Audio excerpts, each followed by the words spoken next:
The twin boys were a nightmare. At just 7 years old, they had managed to make a name for themselves in their father's mansion, not as beloved sons, but as the terrors of the house. Every nanny who walked through those front doors left in tears, anger, or both. No one lasted more than a week. Some didn't even survive a day. They were rich, privileged, and incredibly smart, but their minds were sharp like razors, not crayons. They didn't break things for fun. They tested people. They studied reactions. They set traps not because they were bored, but because they wanted control. They weren't wild animals. They were chess players in tiny human bodies. Their father, Daniel Moretti, was one of the wealthiest tech moguls in the country. He made billions designing systems meant to outthink people. Ironically, his sons had become his best invention, or his biggest regret. Daniel had everything. A mansion overlooking the ocean, an empire of smart devices, and luxury that dripped from every corner of his life. But the one thing he couldn't control was the chaos inside his home. Since their mother passed away 3 years ago, the boys had only gotten worse. Daniel drowned himself in work, avoiding the ache in his chest, telling himself he was doing it for them. But the truth? He was scared of them too. When Rosa arrived, she didn't look like much. Middle-aged, wearing plain clothes and shoes that had seen too many years, she didn't fit the sleek, modern aesthetic of the Moretti mansion. She was a maid, not a nanny. Just another name sent by the agency to clean the house while Daniel went on another week-long conference. Nobody expected anything from her, not even Rosa herself. She was supposed to tidy up the guest rooms, keep the kitchen in order, and avoid the twins. Everyone warned her. The house staff whispered, careful not to let the boys hear them, about how the twins had locked one nanny in the sauna until she fainted. Another had her phone replaced with a fake, loaded with embarrassing videos of her that the twins edited themselves. They were geniuses, just not in the way anyone hoped. But Rosa was different. The first time she met them, the boys didn't even look up from their iPads. They were sitting at the breakfast bar, legs swinging, fingers tapping, faces lit by the cold blue glow of their screens. Rosa quietly placed 2 plates of pancakes in front of them. No words. No fuss. Just food. "Where's Greta?" one of them asked, not looking up. "She left," Rosa answered simply. "Another one?" the other scoffed. "We're keeping count, you know." "I'm not a nanny," Rosa said, pouring syrup onto one of the plates. "Good," they both said, in unison. And that was it. Or so they thought. Over the next few days, the twins watched her. They didn't say much, but their eyes were never still. They noticed everything. How she folded the towels with the corners tucked in like triangles. How she hummed the same song when she vacuumed. How she didn't react when one of them dropped a glass on purpose.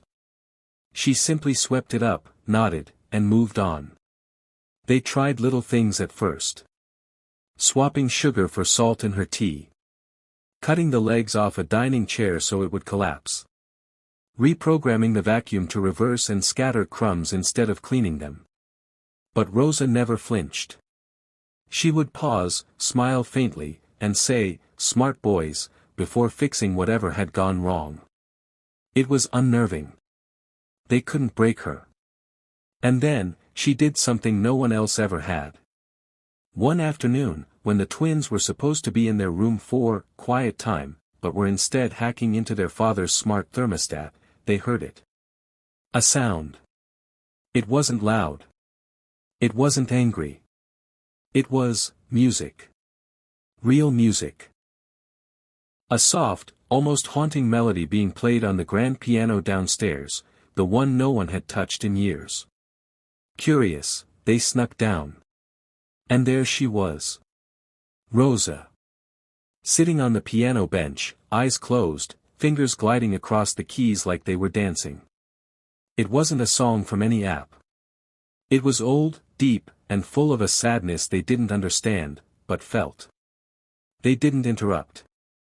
They just stood there, listening. When she finished, she turned slowly and said, "You're supposed to be in your room." They stared at her, caught. But not afraid. For once, they didn't feel like teasing or tricking. They felt small. Human. "Where did you learn that?" one of them asked. "My mother taught me," she said. "Can you teach us?" the other asked. She smiled. "Only if you promise not to short-circuit the microwave again." They did. For the first time, they actually made a promise. And something shifted. Each day, they spent a little more time with her. At first, it was 15 minutes at the piano. Then, it was helping her cook. Learning how to fold towels like triangles. Hearing her stories. Stories not from books or movies, but from her life. About a small town in Mexico. About her son who died too young. About the war that made her flee. About the job she lost because her English wasn't perfect. She never begged for sympathy. She just spoke. And they listened. The twins weren't just curious anymore. They were softening. Slowly. Carefully. One night, Daniel came home early from a trip. He walked into the house and froze. Laughter. Real, wild, unfiltered laughter echoed through the halls. He followed it and found his sons rolling on the floor, breathless, while Rosa stood over them with a mop in one hand and a smirk on her face. "What's going on?" Daniel asked, stunned. "She slipped," one twin shouted. "Because you put oil on the floor," Rosa replied, glaring but not angry. "It was for science," the other added. Daniel blinked. He had never seen Rosa before. But in that moment, he saw something he hadn't in years, his son smiling. Not smirking. Not plotting. Smiling. After that, Daniel began to notice more changes. The boys said thank you at dinner. They asked questions, real ones. They started writing code for games instead of viruses. They even apologized to one of the old nannies by sending her flowers with a handmade card. One evening, as Daniel stood at the balcony, watching the boys play in the garden with Rosa, he asked her, "What did you do to them?" She didn't answer right away. Just kept watching the twins laugh as they raced through the sprinklers. "I listened," she finally said. "And I didn't treat them like monsters. Just, like kids." Daniel turned to her. "You're not just a maid, are you?" "I am," she said. "But I've lived long enough to know pain when I see it." "Why didn't you quit?" "Because they reminded me of my boy. Angry. Lost. Alone.